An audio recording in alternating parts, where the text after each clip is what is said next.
You guys ready to get to the real stuff now? Let's get this party started. Chris, where are you at? I thought you were going to do a little rap for us.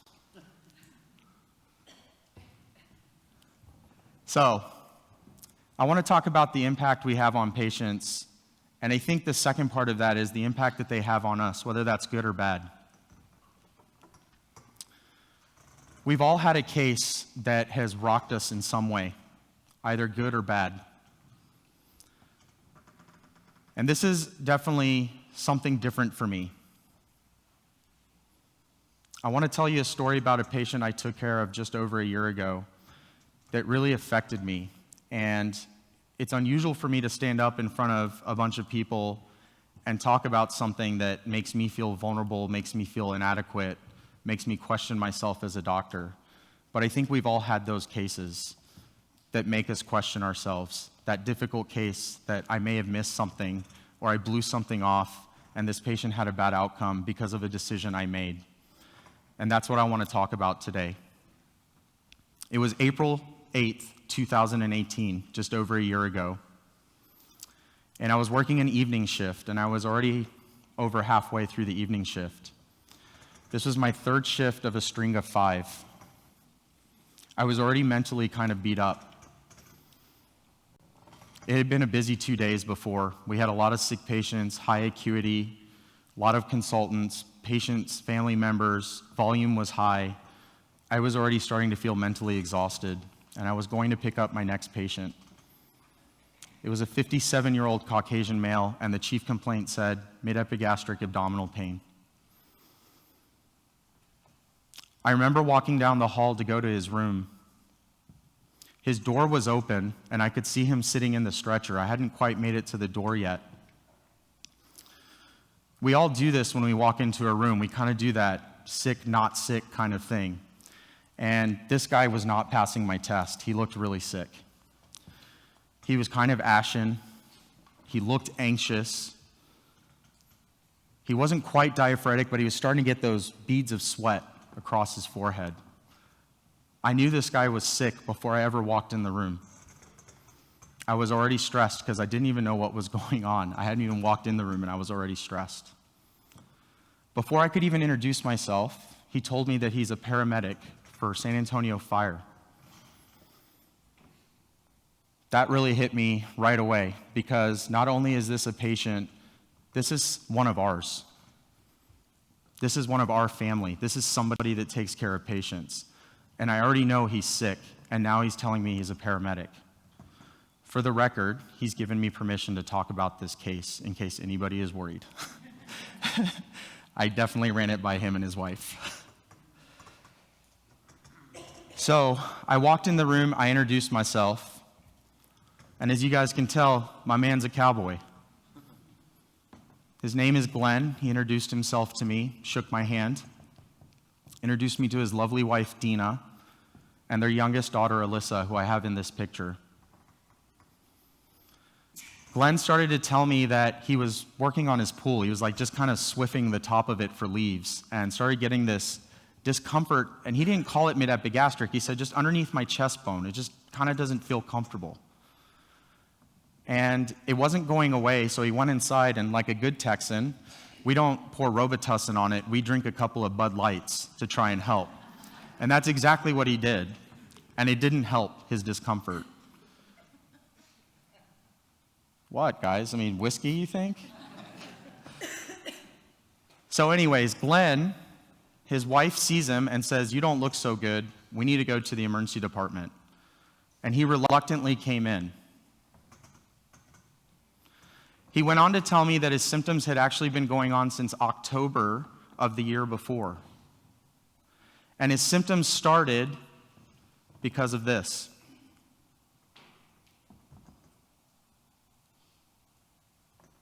This is Glen's brother. They look like twins. He's exactly 5 years older than Glen. They have the same birthday. Can you believe that? The exact same day. And they work in the same paramedic station together for many years. What a cool job to go to and work with your brother every day. Well, in October, Glen's brother died from a sudden cardiac arrest. They were not able to resuscitate him, and this is about the time Glen started having his symptoms. So I already told you he didn't pass my eyeball test. I already told you he's one of ours. And now add that he's got some family history of coronary disease. You can see what pathway I'm starting to go down with Glen. Nobody ever wants to lie to a patient. But we all have to fight what we tell patients and what we don't tell patients, because we're not trying to stress them out more. And while I was thinking about that, Glen continued to tell me that he went and saw a primary care doctor. That doctor referred him to a cardiologist appropriately. He got an echo done in the office that was normal. How many have heard that? He got referred for a nuclear stress test in January that was done and also read as negative. No wall motion abnormality, no ischemia. Maybe you should go see a gastroenterologist. Maybe it's dyspepsia or gallstones. Glen never went and followed up with the gastroenterologist because in his mind, well, if my heart is okay, then this is probably just stress and anxiety from my brother passing away. Today, his symptoms didn't get better. I could tell he was anxious. That sense of impending doom that we all talk about, I could see it in his eyes. And I didn't want to lie to him, but I also didn't want to make him more stressed out. And so I put my hand on his shoulder and I said, Glen, we're going to figure this out. This might be dyspepsia. It could be anxiety, but let's make sure there's nothing else that's going on. Let's get an EKG. Let's do some blood work. Let's do a chest x-ray. You're in a good place. We're going to take good care of you. At that moment, I got an EKG handed to me, and here it is. I looked at this thing for 5 minutes. I'm not kidding you. I was worried about it, but I didn't think it met any criteria to call a STEMI or a heart alert. How many of us have called the cardiologist for an EKG that looked like this, and they laughed at us and said, why don't you repeat the EKG, get a troponin, and call me back in an hour? But I knew something was wrong with this guy. And I'll tell you that specifically, if you look at V2, V3, and V4, I would argue that those are maybe early hyperacute T waves, because those T waves are too big for the size of that QRS. So now somebody could maybe argue that this is benign early repole, but in a guy who looks sick, in a guy who's one of ours, in a guy who has family history, this is ACS until proven otherwise. I walked out of the room to go get the ultrasound machine, and I asked the nurse to go ahead and repeat an EKG for me while I went to go get that. As I was walking out to go get the ultrasound machine, I was pleasantly interrupted by another family member who was disappointed that their loved one had been in the ER for 45 minutes and had not gotten their CAT scan yet. Go fuck yourself.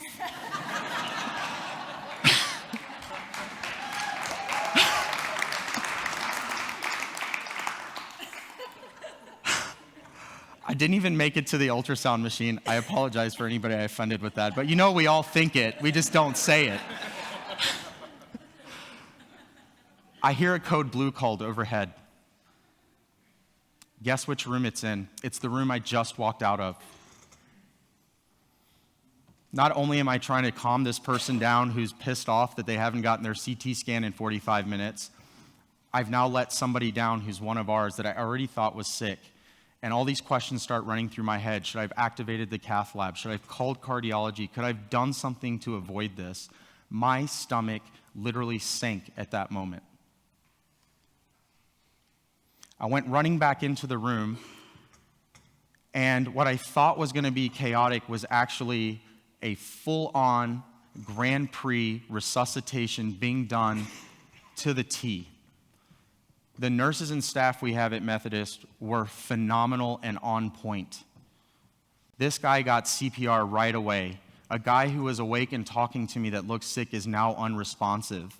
I look to the right of the room and I see his wife and daughter both crying, grasping each other.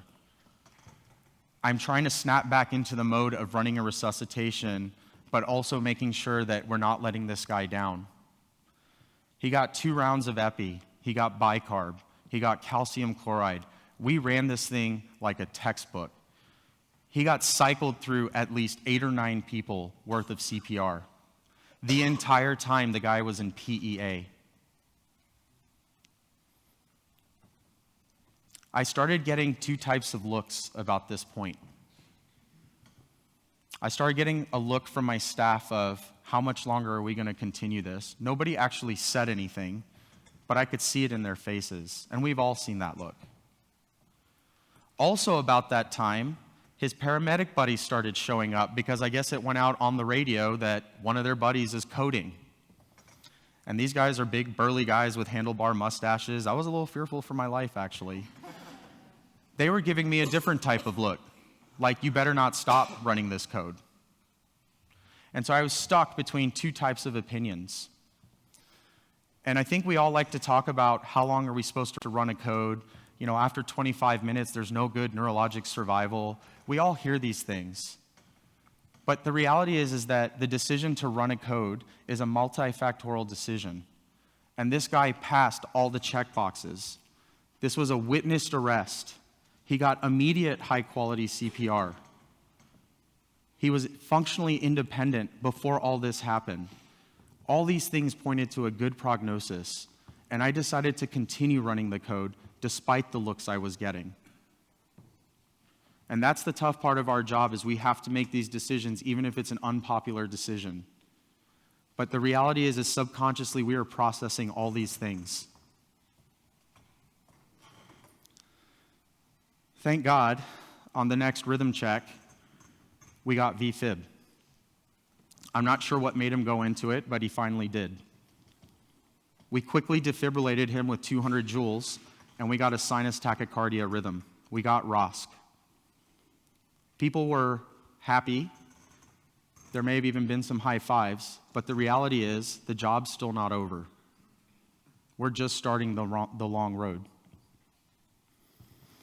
The echo ultrasound finally showed up in the room.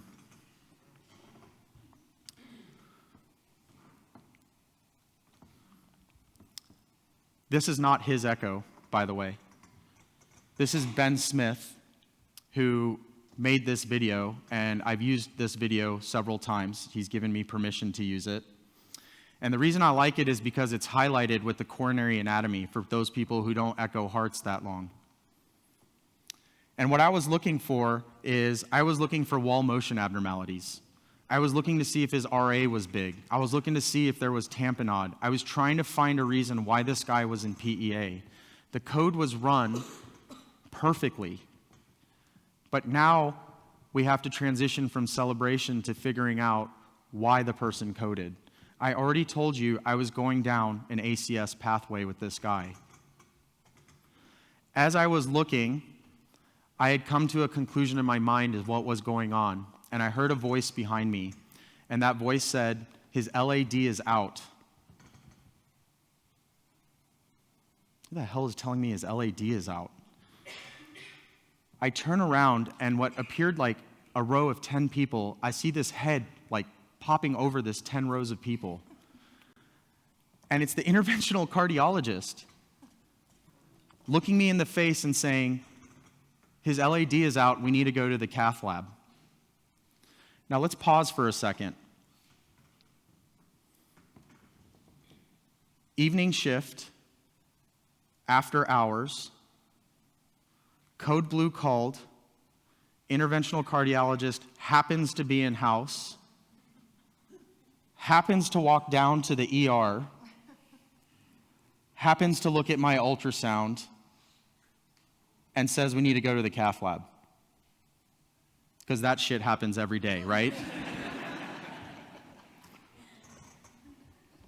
We started therapeutic hypothermia, and we got Glen off to the cath lab. They ended up finding a proximal LAD lesion for which he got a stent. And if that's not amazing enough, Glen didn't even require an aortic balloon pump and ended up making it up to the ICU. Now, I wasn't there for the cath. I wasn't there for his arrival at the ICU. But during that time, I have to go back and talk to the asshole who wants their CT scan done. And I've got other patients I've got to take care of. There's patients in the waiting room. There's other patients that are sick. but I'm somehow supposed to compartmentalize what just transpired and what just happened, and the effect that had on me emotionally, mentally, and physically. I started questioning myself as a doctor in that time. Could I have done something to prevent this? Could I have done a better job? Should somebody else have maybe picked up this patient? I'm a bad person. And then it started really kicking in. All those faces that were looking at me, judging me about why I was running the code. What was Glen's neurologic status going to be? It's a sensitive clicker. Was he going to be neuro intact, or was this going to be another case of survivor with no neuro good outcome?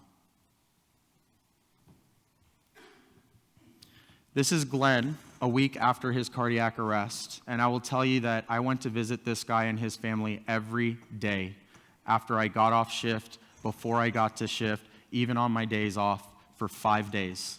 I went in every day to see him, and we ended up actually becoming very good friends, me and his family. This is him coming down to say thank you to me while I was working a shift from the ICU. He had the nurses put him in a wheelchair and wheel him down. You were just dead, man. You don't have to tell me thank you. But he came down to tell me thank you. This is why we do the job. I was hoping to have Glen here, and I almost did. I almost had him here, standing right next to me, so that we could ask him the questions that we maybe want to ask from a patient's perspective. I was unfortunately not able to get him here, but I was able to talk with him. And I asked him some questions that I wanted to share his answers with you. So the first question I asked him is, what is the last thing you actually remember in the emergency department? He said, Doc, I got to tell you, I had that sense of impending doom. I felt anxious. But the one thing I remember is you putting your hand on my shoulder and telling me everything was going to be okay. Even though you didn't know what was going on, and I knew I was going to die if something wasn't done, you made me feel better just by taking that minute to put your hand on my shoulder and tell me I was going to be okay. He doesn't remember anything after that till he got up to the ICU. He got up to the ICU, and I asked him, what's the first thing you remember? He said, I remember waking up. I remember my hands being tied down to the bed. I remember this painful piece of plastic stuck in my throat. I remember it was pushing on my trachea in a direction I felt like it shouldn't be going in. And I remember my wife right in my face saying, oh my God, Glen, you code blued on us.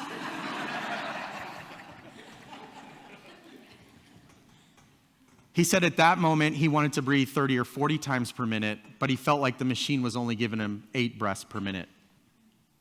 He felt like he wasn't getting enough oxygen. He luckily ended up being extubated. The ICU team came in and shortly after that extubated him. This within 24 hours of his cardiac arrest. Can you believe that? The next thing is, over the next few days while I was visiting him, the one thing I remember him talking about is how bad his chest hurt. And I told him, sorry, but not sorry, bro. We're having this conversation because I broke every rib in your body. And we actually did. He actually had multiple rib fractures. We even dislocated some ribs from his sternum. And he remembers that. He couldn't cough. He couldn't laugh. He couldn't sleep. He just couldn't get comfortable. There was no amount of pain medicine that was going to help him with that pain. He does remember having to do the incentive spirometry every day, though. His wife took this picture. He stayed for another 5 to 7 days, and I didn't realize this, but it turns out when somebody has cardiac arrest and they have ROSC, they like to watch them in the ICU for several days, because what ends up happening is at day 3 to 5, they can start having ventricular arrhythmias, and I wasn't aware of that. This is part of the compartmentalization of medicine that's a big problem in the world today. And thank God they did, because he started having runs of VTAC and VFib, nothing that required a code again, but to the point that he required an AICD. I noticed a big change in Glen over the next 5 days as I was visiting him. He went from being thankful to this kind of face. He started looking depressed. He started looking like he was having some PTSD. And at one point, he asked his wife and daughter to step out of the room, and he pulled me close by and he said, "Doc, I think I want to die." I was the pillar of my family. I was the source of income for my family. And now I'm going to be an invalid. I'm going to be a burden to my family. And I don't want to be that person. I can't even walk 3 feet. I have to wear oxygen all the time. And this is not the way I would want to live the rest of my life. This is a real important thing to think about for those of us that don't work in the ER, that people who have cardiac arrest do have survivor guilt. And it's about 1 in 3 to 1 in 2 people that will actually have depression and PTSD from the event. And we need to make sure we have resources in place early on to make sure we're tackling all these things, not just that we got return of spontaneous circulation. Glen ended up going to an inpatient rehab facility. And he remembers getting there, and he said, "Bro, there's like all these 80 and 90-year-old people that like arthritis and can't even walk, and then me rolling up in a walker." But he said it was the greatest experience he had ever had, because instead of him thinking about where he was and where he currently was, they did something for him that was very individualized. They set little tiny breadcrumb goals for him. Today we're going to walk 10 steps instead of 6 steps. Tomorrow we're going to do 14 steps. And every day was a more and more positive for him, trying to achieve those goals. And by the end of the 2 weeks, when he looked back, he actually didn't require a walker, and he only needed PRN oxygen. A lot of us forget about this. We look at that big picture, but there is this concept called aggregation of marginal gains, which is get 1% better every day. Set realistic goals for yourself. If you get better by 1% every day, at the end of a year, how good do you think you'll be at that thing? You don't have to go from terrible to perfect in one day. That's an unrealistic expectation. It takes time. And this case is no different in that scenario. A year went by, and I get a Facebook request. I mean, let's face it, it ain't official unless it's Facebook official, people. Glen's wife reached out to me. She found me on Facebook and sent me her friend request, and I sat on it for a couple days because it brought back all these feelings of like guilt, and I screwed this case up, and she's going to chew me out on Facebook. I didn't know what to expect, but I was really nervous. And I was also always taught that we should never establish any type of relationship with patients outside the hospital or definitely on social media, that that's a very dangerous thing. I thought about it for a couple of days, and I ultimately ended up accepting the request, not knowing exactly why, but I did. I clicked OK. And within 2 minutes, I got a message from Dina saying, first of all, I just wanted to say thank you for taking care of my husband. We're having a celebration for him. It's been a year since he had his cardiac arrest, and this is his new birthday now, April 8th. And it would mean everything to us if you could come to that event. And without hesitation, I did it. I went. I was scared. I didn't know why I went, but I decided to go. But I'm glad that I did. Because what I ended up realizing is I got to see Glen interacting with his family, with his wife, with his friends, and I got to see them interacting with him. And that year ago that this event happened, I could see a completely neuro-intact patient interacting with his family and friends. And it reminded me, through all the shit we go through, this is why we do the job that we do. It was a healthy reminder for me that we all get burned out and jaded, but this is why we do the gig. I wanted to leave you guys with a few messages to kind of close out the keynote. The first is that the way healthcare is set up these days, we hear the words wellness, burnout, and we hear more and more people are starting to get burned out. None of us went to school to be data entry clerks. But the online EMRs that we have now take us away from the reason most of us went to school, which is to take care of people. I remember one day telling my parents that 80% of my time is spent on a computer and 20% is with patients. That's not what I went to school for. We have all these core measures that are being thrown on us. You're a bad doctor if you don't get antibiotics to a patient in an hour. You completely missed this STEMI, or this was a total false activation. We're constantly being beat down. And it's very easy for us to become negative, minimalist, and jaded.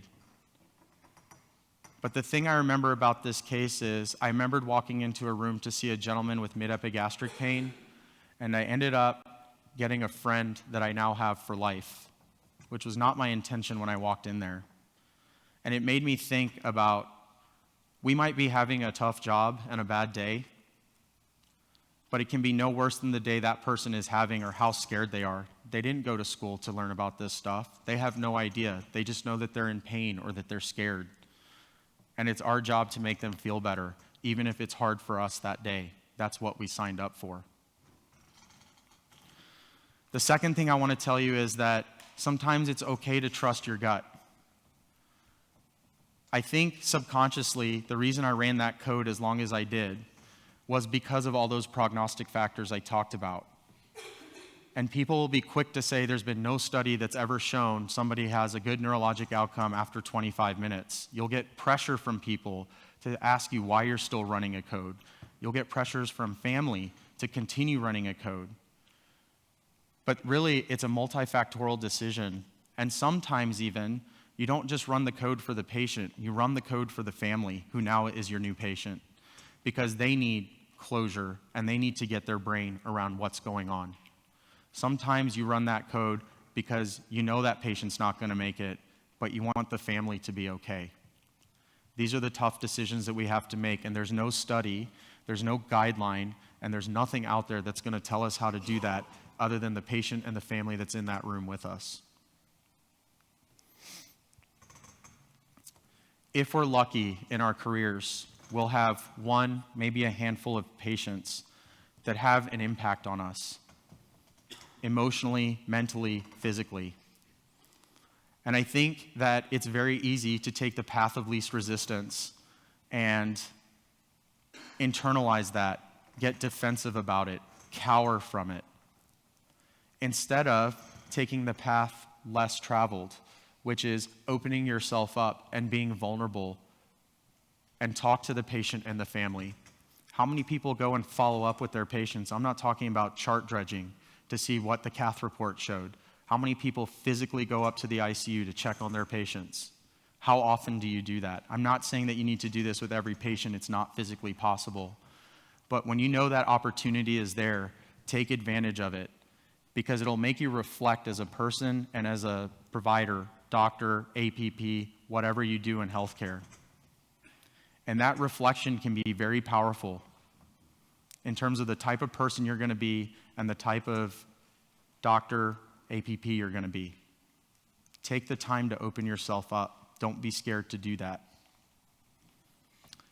I wanted to end with this picture. This is Glen's 3 daughters and his granddaughter.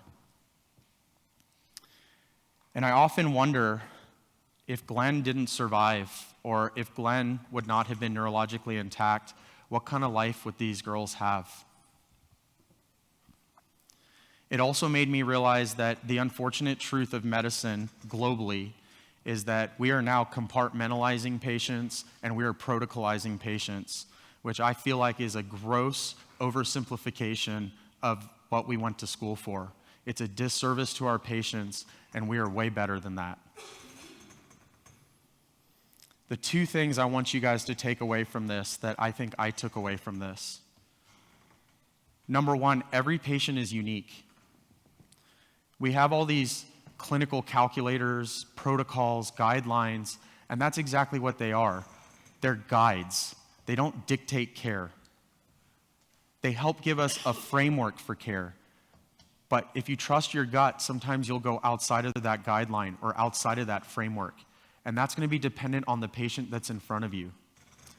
I ran that code for probably 35 minutes, and this is a guy who's now independent, back at work, and gets to hug and love on his wife, kids, and granddaughter. The second thing I want you to take away from this is, in the end, nobody's perfect. We're all human. Mistakes are going to happen, and they suck when they happen, and they even suck more when it's your fault. That's okay if that happens. What's not okay is to not learn from those mistakes. It's not fair to you. It's not fair to your patients. It's okay if you make a mistake, and that's the way I want to kick this conference off, is we're all just trying to do the best we can. But in the end, even the best make a mistake because we're human. Make sure you reach out to friends, family, and colleagues. You talk about these things, you reflect on it, because it's not fair to our patients that you don't reflect on these things. The real travesty is if you make a mistake and do nothing with it. Thank you very much, and thank you for coming to Rebellion 2019.